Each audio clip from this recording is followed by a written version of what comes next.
My mother cancelled my job offer and gave it to my sister. Days later, she regretted it. The words echoed in Emma's mind like a haunting refrain, each syllable heavy with the weight of betrayal and confusion. She sat on the edge of her bed, staring at the crumpled letter that had arrived just 2 weeks ago, the one that had promised her a future. A future now snatched away by someone she trusted more than anyone else in this world, her own mother. It wasn't supposed to be this way. For years, Emma had worked tirelessly, pouring every ounce of energy into building a life for herself. Growing up in their small coastal town, where opportunities were as scarce as sunlight during winter storms, Emma had always known she would have to fight harder than most. Her father passed away when she was only 8, leaving her mother, Clara, to raise both Emma and her younger sister Lily alone. Money was tight, but Clara instilled in them the belief that hard work could overcome any obstacle. And so Emma worked, through school, through college scholarships, through late-night shifts at the diner while studying for exams. She earned her degree in business administration with honors, determined to make something of herself. When the job offer from Marlowe and Company came, a prestigious marketing firm based in the city, it felt like all those sacrifices had finally paid off. The position was everything she dreamed of, challenging, creative, and full of potential for growth. It meant leaving behind the familiar comforts of home, yes, but it also meant stepping into a world where she could truly shine. When she showed the letter to her mother, tears welled up in Clara's eyes, not out of pride though, but something else entirely. Something Emma couldn't quite place at the time. "I'm so proud of you," Clara said softly, pulling Emma into a hug. But there was hesitation in her voice, a flicker of unease that Emma chalked up to maternal worry. After all, letting go wasn't easy, especially not for a mother who had raised her daughters single-handedly. What Emma didn't know then was that Clara already had other plans. Lily was 2 years younger than Emma, with a knack for charm and an ability to slide effortlessly through life. Where Emma struggled and clawed her way forward, Lily seemed to glide, buoyed by natural charisma and an uncanny talent for making people adore her. She hadn't pursued higher education after high school. Instead, she flitted between odd jobs and hobbies, never settling on anything long enough to call it a career. To Clara, this must have been unbearable, a daughter drifting aimlessly while the other soared toward success. Or perhaps it wasn't about comparison at all. Perhaps it was guilt. Guilt over favoring Emma growing up, guilt over expecting too much from her, guilt over failing Lily in ways she couldn't articulate. Whatever the reason, Clara made her decision quickly. Within days of receiving the news about Emma's job offer, she called Marlowe and Company, posing as Emma. "There's been a misunderstanding," she told them, her voice trembling with what sounded like genuine distress. "My family needs me here right now. I won't be able to accept the position." They believed her. Why wouldn't they? She provided all the necessary details, including Emma's social security number, which she'd memorized years ago when filling out forms for school. By the time Emma found out what had happened, it was too late. The company had already moved on, offering the role to another candidate, or so she thought. Then came the bombshell. Lily walked into the kitchen one morning holding an envelope identical to the one Emma had received. Inside was a formal acceptance letter from Marlowe and Company, addressed to her. At first, Emma assumed it was some cruel joke.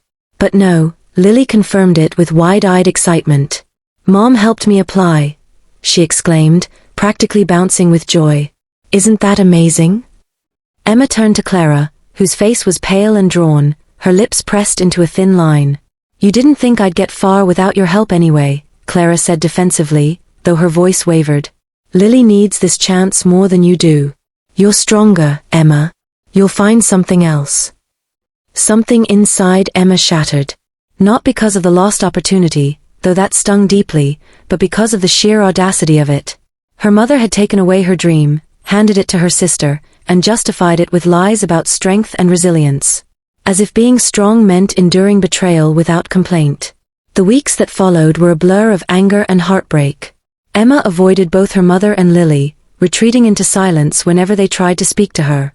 She spent hours scrolling through job listings online, applying to anything remotely relevant, but nothing compared to the promise of Marlowe and Company.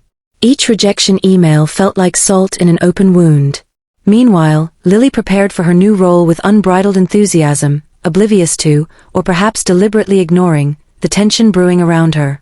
Clara, on the other hand, began to unravel. At first, Emma mistook her mother's newfound quietness for guilt. But as the days dragged on, Clara grew increasingly withdrawn, snapping at even the smallest provocation. One evening, during dinner, she pushed her plate aside and stared blankly at the wall. "I don't know what I've done," she whispered, her voice barely audible. Emma froze, fork halfway to her mouth. "What did you say?" she asked, though she already knew. Clara looked up, her eyes bloodshot and brimming with tears. "I thought I was doing the right thing," she admitted. "For Lily. For us. But now I can't stop thinking about how unfair it was. How selfish." For a moment, Emma considered confronting her, demanding answers, forcing her to acknowledge the depth of her betrayal. But something held her back, a flicker of pity maybe, or the realization that her mother's regret wouldn't undo the damage. Instead, she stood abruptly and left the room, leaving Clara to sit alone in the dim light of the kitchen. As the days turned into weeks, the household dynamic shifted in strange and unsettling ways. Lily, once thrilled about her impending move to the city, began to show signs of doubt. She complained about the training materials sent by Marlowe and Company, claiming they were overwhelming and confusing. "Maybe I'm not cut out for this," she muttered one night, flipping through a binder of notes with a frustrated sigh. Emma watched her from across the living room, torn between sympathy and resentment. Part of her wanted to reach out, to offer guidance and support the way she always had. But another part, the angrier, more wounded part, wanted to let Lily figure it out on her own. Let her experience the same struggles Emma faced daily, the same pressures she had shouldered for years without complaint. Still, despite her bitterness, Emma couldn't ignore the growing cracks in Lily's confidence. It became clear that her sister wasn't equipped for the demands of the job, not yet anyway. And as much as Emma resented her mother's interference, she couldn't deny that Lily might fail spectacularly if left unsupported. The thought filled her with conflicting emotions, satisfaction at the prospect of justice served, but also dread at the idea of watching her sister crumble under the weight of expectations neither of them had chosen. Meanwhile, Clara's behavior grew increasingly erratic. She stopped sleeping properly, pacing the house late at night and muttering to herself. On several occasions, Emma caught her staring at old photographs of their father, her expression unreadable. Once, she overheard her mother on the phone, speaking in hushed tones to someone unnamed. "I don't know how to fix this," Clara said, her voice breaking. "I thought I was helping, but now everything feels wrong." Emma wanted to confront her, to demand an explanation, to force her to take responsibility for the chaos she had created. But every time she opened her mouth, the words caught in her throat. What good would it do? Apologies wouldn't erase the pain, and promises of change wouldn't restore the trust that had been broken. All she could do was wait, watching as the fragile threads holding their family together began to fray. One afternoon, a week before Lily was set to start her new job, Clara called everyone into the living room. Her hands trembled as she clutched a piece of paper, her knuckles white against the faded blue ink. "I need to tell you something," she began, her voice shaky but resolute. "About the job. About everything." Emma exchanged a glance with Lily, whose brow furrowed in confusion. Whatever Clara was about to say, it was clear she had been carrying it for a long time. The air in the room seemed to thicken, charged with anticipation and fear. But before Clara could continue, the sound of a car engine cut through the silence. A sleek black sedan pulled into the driveway, its tires crunching against the gravel. Emma frowned, recognizing the logo on the side, Marlowe and Company. Her stomach dropped as the driver stepped out, smoothing his suit jacket and adjusting his tie. He approached the front door with purpose, knocking sharply before waiting for someone to answer. Clara's face went pale, her grip tightening on the paper in her hands. No one moved to open the door. They simply stared at each other, frozen in place, as the knock came again, louder this time, more insistent. Whatever secrets Clara had been keeping, it seemed they were about to come crashing down around them. The tension in the room was suffocating as the knock echoed through the house for a third time. Emma's heart pounded in her chest, each beat reverberating like a drum roll leading up to some catastrophic finale. She glanced at Clara, who stood frozen, her face drained of color, the paper in her hands trembling violently now. Lily sat on the edge of the couch, her wide eyes darting between her mother and the front door, confusion etched into every line of her expression. Finally, unable to bear the silence any longer, Emma stepped forward. "Shouldn't someone answer that?" she asked sharply, her voice cutting through the thick air like a blade. Clara flinched but didn't respond. Instead, she looked down at the crumpled paper in her hands, her lips moving silently as though rehearsing words she couldn't bring herself to say aloud. The knocking came again, this time more forceful, almost impatient, and Emma felt a surge of frustration bubbling up inside her.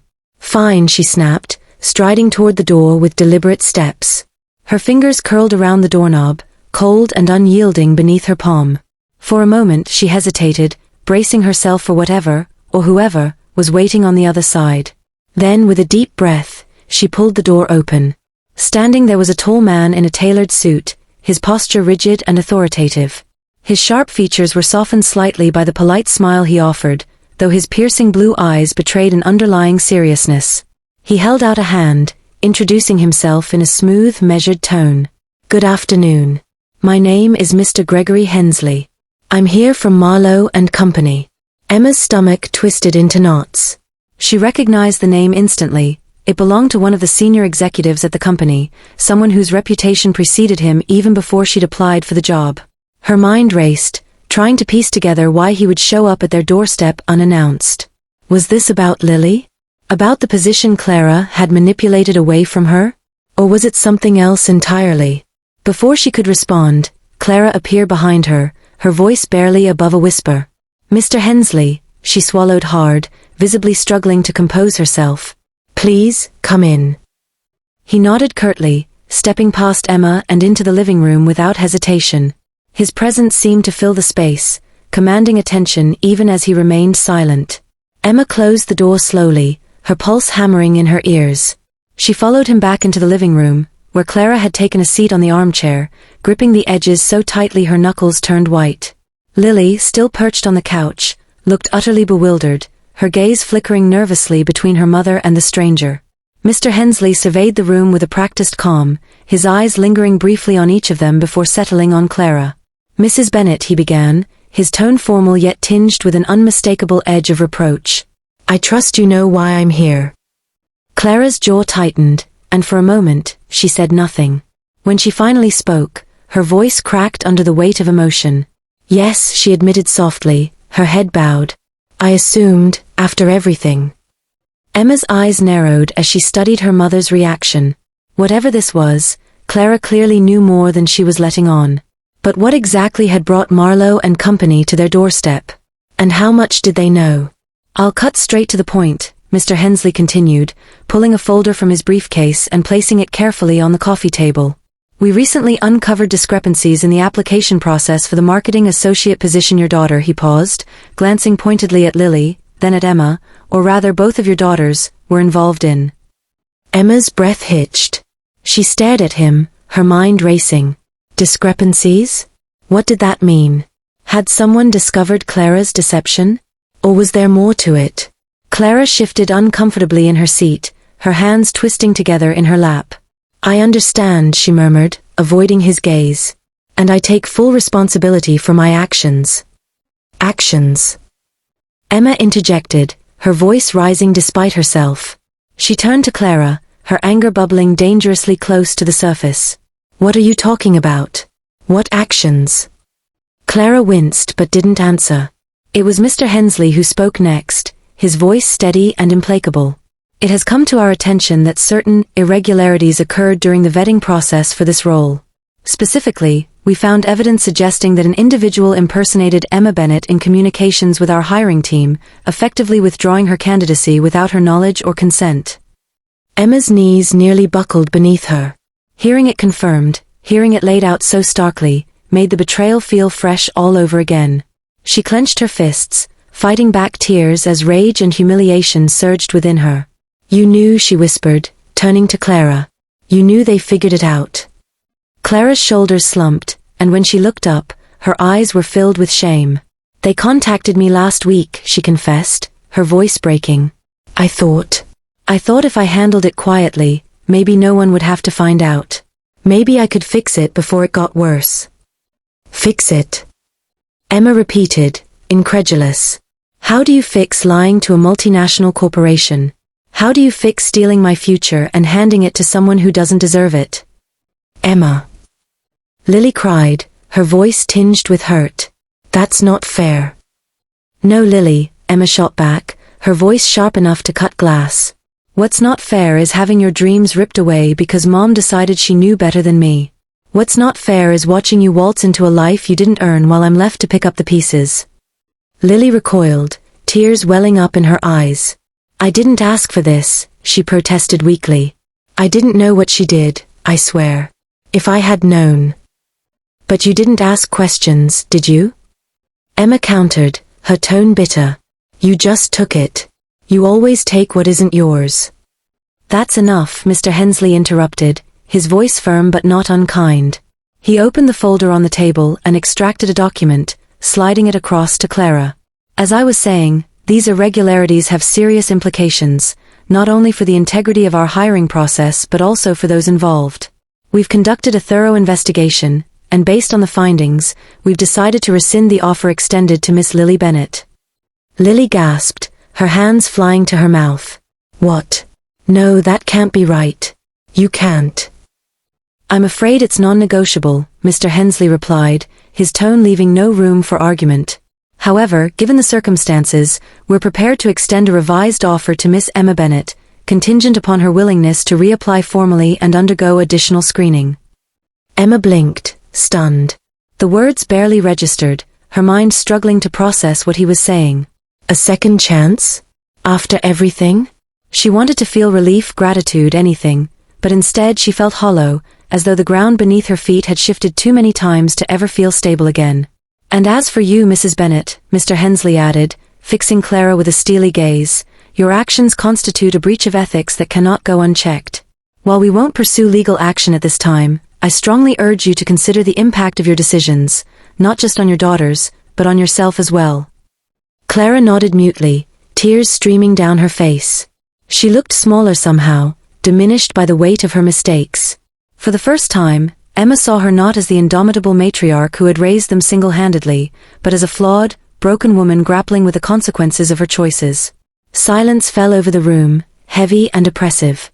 Emma stared at the document on the table, her thoughts a chaotic whirlwind. Part of her wanted to refuse the offer outright, to walk away and leave the mess behind. But another part, the part that still clung desperately to hope, whispered that this might be her only chance to reclaim what had been stolen from her. "Emma," Clara pleaded softly, breaking the silence. "Please say something."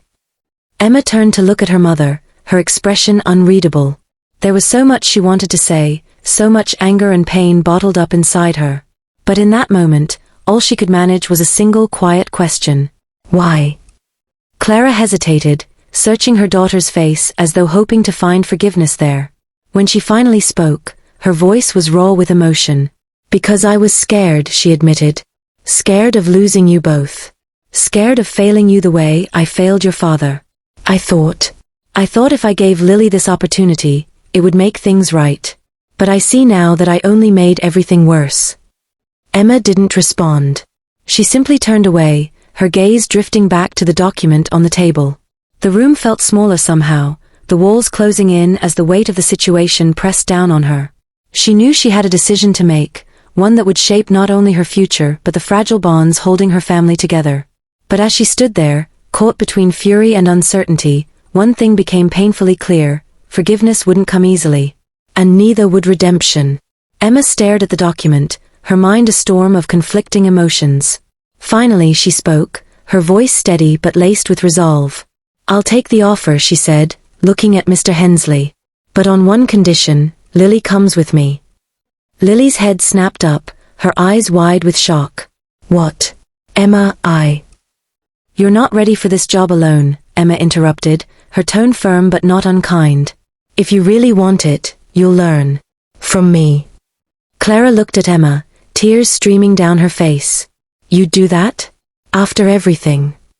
Emma met her mother's gaze, her heart heavy but resolute. "Not for you. For us. This family is broken, but maybe we can fix it together." Mr. Hensley nodded approvingly. "An admirable decision. We'll adjust the terms accordingly." As he left, the room fell silent once more. Emma turned to Lily, offering a tentative smile. "This isn't charity. You'll work harder than you ever have." Lily wiped her tears and nodded, determination flickering in her eyes. "I will. I promise." Clara watched them, her hands trembling as she clasped them together. "Thank you," she whispered, her voice barely audible, "for giving us another chance." Emma didn't respond immediately. Instead, she stepped outside, breathing in the cool evening air. The road ahead wouldn't be easy, but for the first time in weeks, she felt a glimmer of hope. Behind her, Lily joined her on the porch. "We'll make this right," Lily said softly. "Together." Emma glanced at her sister, seeing not the rival she'd resented but someone who, like her, was fighting to find her place. "Yes," she replied. "We will." Inside, Clara sat alone, clutching a photo of their father. Her choices had torn them apart, but perhaps, just perhaps, they could rebuild what was lost. The sun dipped below the horizon, casting golden light over the small coastal town. It was a new beginning, one fraught with challenges, sacrifices, and healing. But as Emma stood there, flanked by her sister, she realized forgiveness wasn't about forgetting. It was about moving forward. And move forward they would. Together.